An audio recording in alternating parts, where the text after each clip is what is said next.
Hello, this is Kamal from max globe overseas. अगर आप UK में स्टडी करने का सीरियस प्लान बना रहे हो, तो ये वीडियो आपके लिए काफ़ी इम्पोर्टेंट है।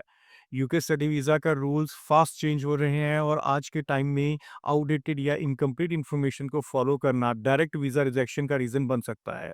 इस वीडियो में मैं आपको यूके स्टडी वीज़ा का complete process, latest digital e visa update और क्लियरली एक्सप्लेन करूँगा कि कौन एलिजिबल है और कौन एलिजिबल नहीं है। यूके स्टडी वीज़ा का सबसे पहला स्टेप होता है कोर्स और यूनिवर्सिटी सिलेक्शंस।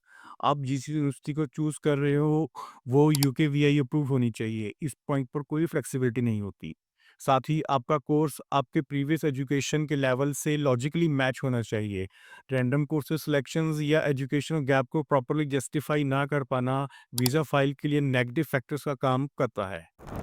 यूनिवर्सिटी अप्लाई करने के बाद आपको ऑफर लेटर मिलता है। ये या तो कंडीशनल होता है जहाँ कुछ डॉक्यूमेंट्स या रिक्वायरमेंट्स पेंडिंग होती हैं, या अनकंडीशनल जहाँ सब कुछ कंप्लीट होता है। जैसे ही कंडीशन कंप्लीट होती हैं, प्रोसेस का नेक्स्ट क्रिटिकल स्टेज स्टार्ट हो जाता है, जो कि है कैस CAS। CAS का फुल फॉर्म होता है confirmation of acceptance from studies. मैं क्लियर करना चाहूँगा, कैस के बिना यूके स्टडी वीज़ा अप्लाई ही नहीं होता। कैस लेटर में यूनिवर्सिटी आपके कोर्स डिटेल, ट्यूशन फीस और कोर्स ड्यूरेशन मेंशन करती है। वीज़ा एप्लीकेशन के टाइम जो भी इंफॉर्मेशन आप सबमिट करते हो, वो कैस के साथ एग्जैक्टली मैच होनी चाहिए। छोटी सी मिसमैच भी इशू क्रिएट कर सकती है। अब समझते हैं फाइनेंशियल प्रूफ, जो वीज़ा फाइल का सबसे क्रिटिकल हिस्सा होता है। मैक्सिमम वीज़ा रिजेक्शन इसी स्टेज पर होती हैं। स्टूडेंट को दो टाइप के फंड शो करने होते हैं। पहला ट्यूशन फ़ी, जो आप कैश लेटर में मेंशन होती है। अगर फीस पार्शली पेड है तो रिमेनिंग बैलेंस क्लियरली शो करना कंपलसरी होता है। दूसरा लिविंग एक्सपेंसेस, जिसको मेंटेनेंस फंड भी कहते हैं।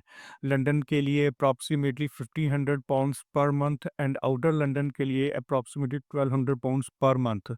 मैक्सिमम 9 मंथ के फंड शो करने पड़ेंगे। सबसे इम्पोर्टेंट रूल ये है कि फंड्स बैंक अकाउंट में 28 कंसेक्यूटिव डेज होने चाहिए, और जो बैंक स्टेटमेंट आप सबमिट करोगे वो 31 डेज से पुरानी नहीं होनी चाहिए।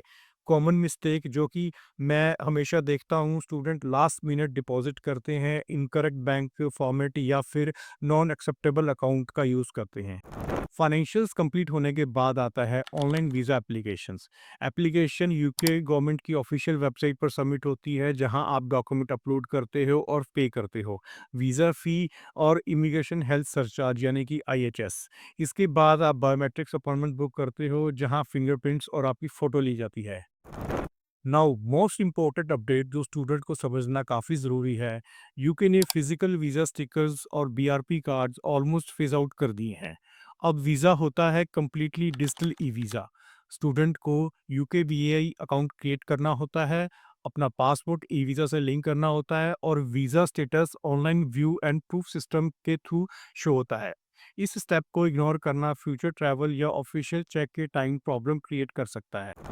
एक और अपडेट जो काफ़ी स्टूडेंट को कंफ्यूज करता है, 25 फरवरी 2026 से यूके कुछ कंट्रीज़ के ट्रैवलर के लिए ETA यानी कि इलेक्ट्रॉनिक ट्रैवल ऑथराइजेशन इंट्रोड्यूस कर रहा है। मैं क्लियरली क्लैरिफाई करना चाहता हूँ, ETA यूके स्टूडेंट वीज़ा नहीं है। ये सिर्फ short term visit visa, visa free traveller के लिए होता है। जो students proper UK student visa पर जा रहे हैं, उनको ETA अलग से अप्लाई करने की ज़रूरत नहीं होती। ग्रेजुएट रूट को लेकर भी काफ़ी क्वेश्चंस आते हैं।